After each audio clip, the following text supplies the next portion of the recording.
This is Rocky Hall, and today's video is actually going to be put out as a question. And the question is Jeff Wayne Banta an informant? And what I have before me is a letter with the letterhead of U.S. Department of Justice, United States Attorney's District of Oregon. And it is addressed to Robert Salisbury, attorney at law in Oregon.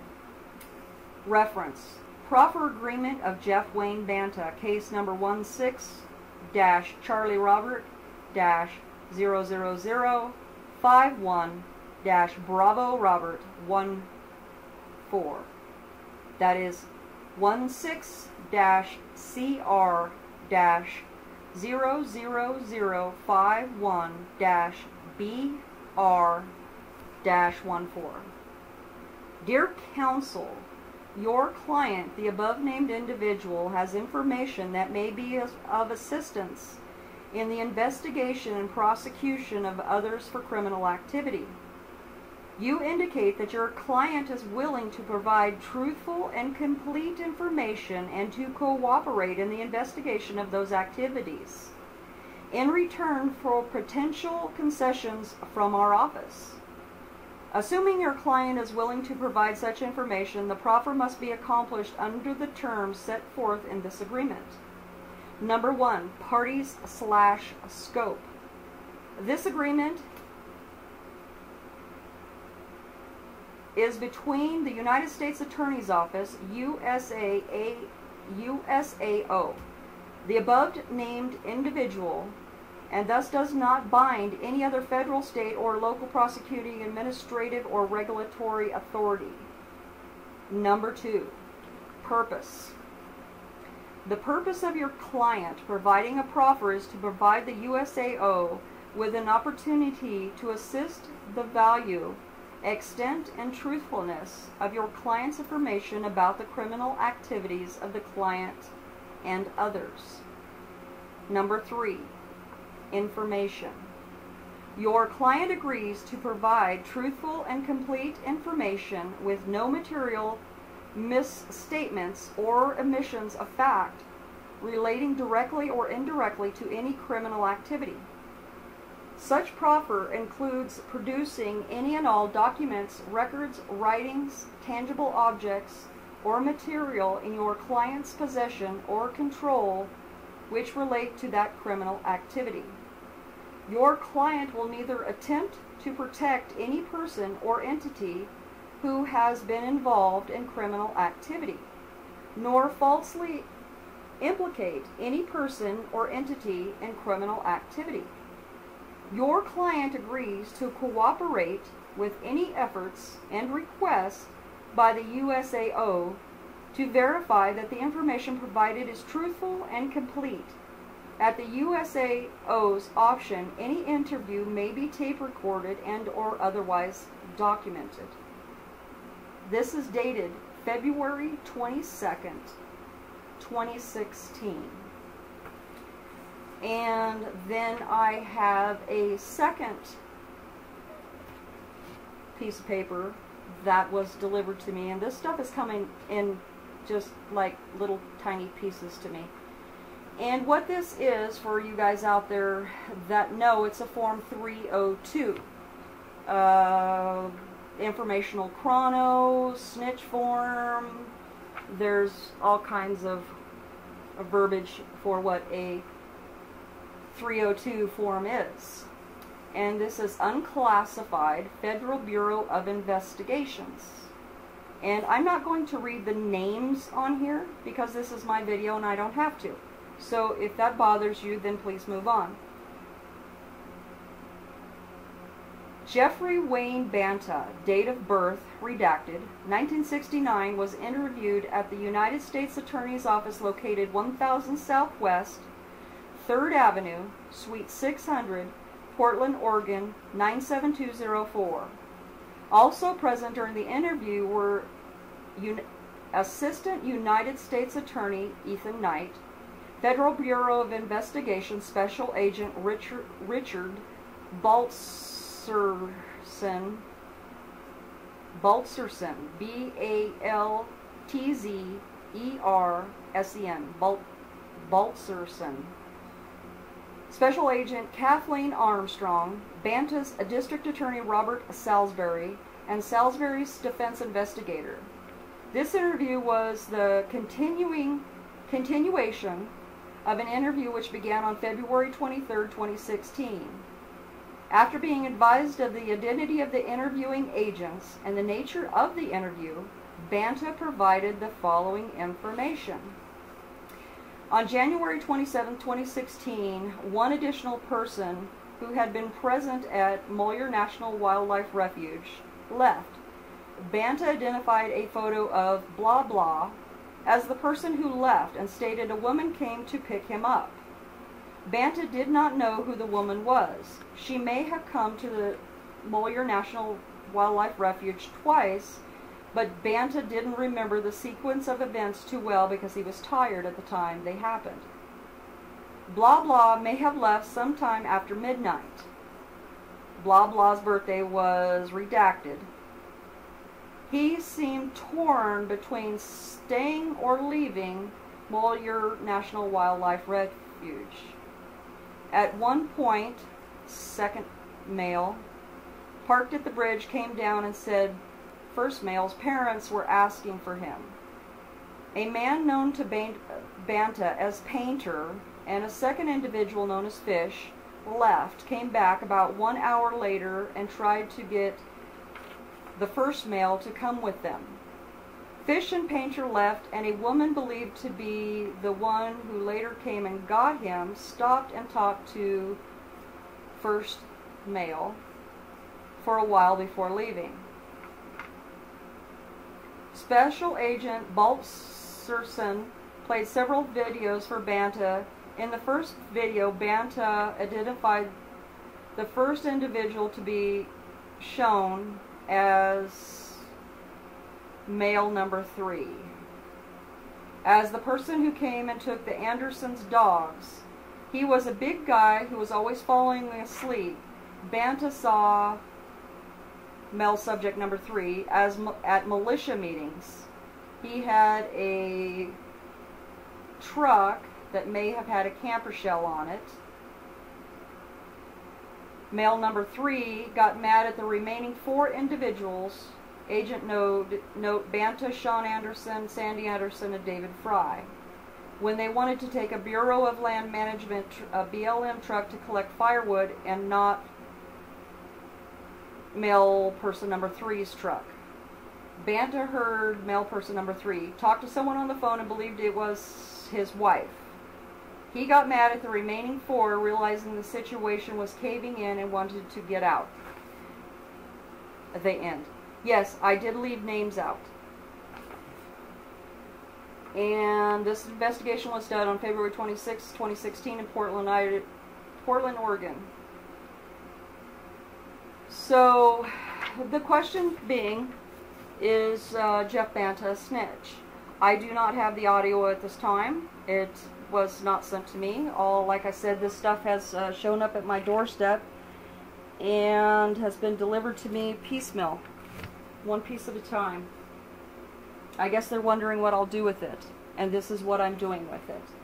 This is all I have for now, and when I get more, I will put it out. That's all I have. So, don't ask me where I got it, because I don't know. Don't ask me where it came from, because I don't know. Rocky's quote to live by: do what's right no matter what the cost. It will cost you dearly, but do it anyway. Rocky out.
One more thing.